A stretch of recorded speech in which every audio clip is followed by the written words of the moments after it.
everybody, and in this video I'm going to try and condense all of the information that we've had so far about Destiny 2 at E3. So that's random articles flowing around the internet, random like 5-minute interviews.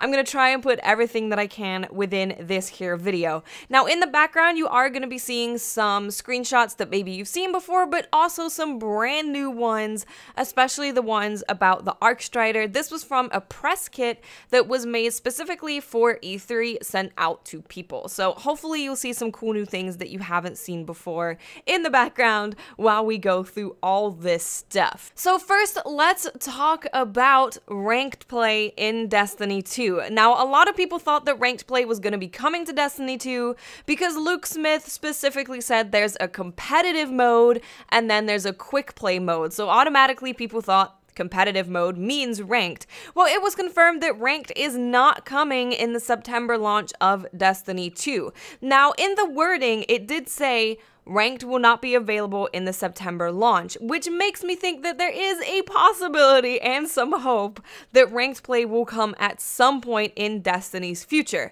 So what the hell is the difference between competitive play and quick play? Well, we haven't been given many specifics just yet. I'm sure that's something that they're going to be sitting on for a little while, but in an interview with Deej, he did say that progression varies and matchmaking varies within the competitive play compared to quick play, but we didn't get any specifics. So that is really interesting. I want to know more about what separates this competitive mode and quick play mode. Like, are there different rewards? Are there different emblems that you can get? Different shaders? Do you level up faster in competitive mode? I want to know more things, but so far we just know that progression varies, don't know what that means, and matchmaking varies. So maybe quick play is pure connection based and the competitive mode is like very heavily emphasized on skill-based matchmaking. Now let's jump into adventures. We actually don't know much about just yet. We know that they're in the game, but we don't know a whole lot about them. In an article with PC Gamer, Luke Smith gave an example adventure. So I'm going to go ahead and read that sample adventure for you guys so you can get an idea of what this is. There's an adventure in the European Dead Zone where you discover early on in the adventure that there are Cabal Scions who are casting invulnerability shields on another creature. So you have an encounter out in the open in a public space in shared zones with other people in the European Dead Zone where you have Scions making other things invulnerable. You kill the Scions, which then makes the character that you actually want to kill vulnerable, and you can take down the big character. This then leads you into a place that is a dark forest. In here you're going to learn more about these Scions. You're going to face even more of them. And of course, this is an encounter rhythm that they're teaching you. They start in the public space and it's like, Scions are bad. They cast invulnerability. Kill them so you can kill the thing you really care about. Now, as you play through this adventure, it ultimately comes to you fighting an ultra class enemy with a giant gun and waves of adds in a big open forest where Scions are continuously reinforcing the fight, making this big boss ultra guy invulnerable. Now, of course, this is just a sample adventure. It doesn't go into any of the voice lines that go along with it, but it's just giving you a little peek that there are mechanics within these adventures that you have to figure out that carry throughout the adventure. And that is a theme that goes along with all of the adventures. There will be a central mechanic in a bunch of these that you report to understand and master what you are doing to take down the bad guy and get you some loot. So that is a sample adventure. Of course, it is a very quick overview of one, but it seems like there's always going to be the central mechanic that is within the adventure that you have to figure out and you carry out throughout the adventure to get your loot. So kind of little mini raid mechanics scattered in the public areas that you can take on and get some loot. So that's pretty cool. Also, they did say that adventures will be replayable. So there's going to be a way for you to jump back in and play through those adventures that you've played through before. Now we're going to talk about balancing in general with Destiny 2. That includes PC/console balancing, if they're going to be any different. It also includes just how things are changing with the way they balance the game in general. Now, before we get into that, let's just say, hey, There's still Defender Titans in the game. You can actually play as a Sentinel Titan, which is the brand new Titan class, and if you hold down your super, it will place a Ward of Dawn instead of kicking you into the super with the shield where you can throw it, you can block, and you can melee people with it. So, it seems really strong. Like, that seems incredibly strong. You can basically be super aggressive with it, you can be defensive with it, you can be a mix of both. It kind of doesn't have any downside, it looks like, so we'll see how that plays out in the beta, because we will actually be able to play the Sentinel in the beta, but just from preliminarily hearing that, it seems really strong. Okay, so balancing. In Destiny 1, the way that they balanced weapons was they balanced the entire archetype. We know that from the whole Clever Dragon situation. Clever Dragon was a problem. That specific gun was a problem. Grasp of Malak was not nearly as much of a problem. So they nerfed the entire high rate of fire pulse rifle archetype.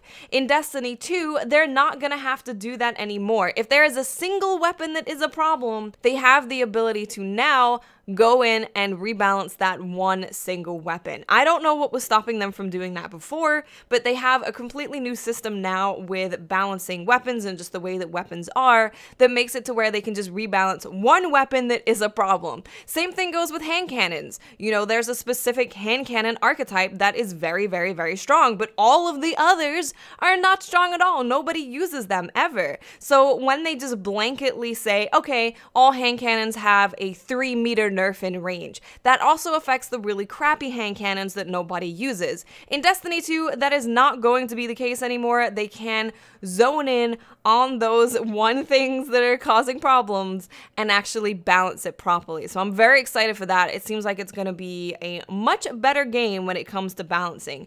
Now, in regards to PC being balanced separately from console, he did state, Luke Smith did state that he wants Exotic A to feel like Exotic A in both console and PC. They don't want to have any of these exotic weapons feeling like complete and utter poop on one system and then being a god in another system. They want exotics to definitely feel and have a very similar feel across the board. They want Destiny 2 to be a similar experience for everyone no matter where they play. But of course, there are going to be some weapons like scout rifles might be way, way, way strong on PC because people have a much better way of aiming, a much more precise way of aiming.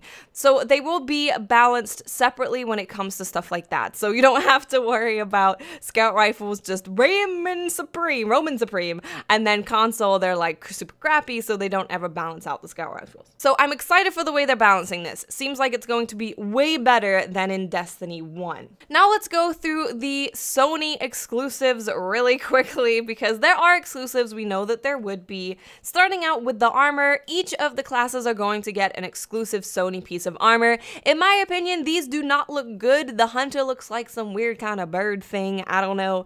I don't think they look that great. There's gonna be better looking armor in the game, so anyone that's on Xbox or PC, you don't have much to worry about. Next up, we have the exotic sniper rifle that is exclusive to PlayStation. Now, this one actually looks really cool. Obviously, we don't know anything about it in terms of the handling and how much ammo it has, anything like that. But what it does is that it switches between damage types. It can be arc, it can be solar, it can be void. Now, from the little clips that we've seen, it looks like it switches based on when you reload. So you can be shooting solar, you reload, and then you have arc. So that seems like it's gonna be really cool. It's definitely a weapon that I would consider having in my heavy slot. Next, we have a ship, which is a ship. I don't really care about the ship.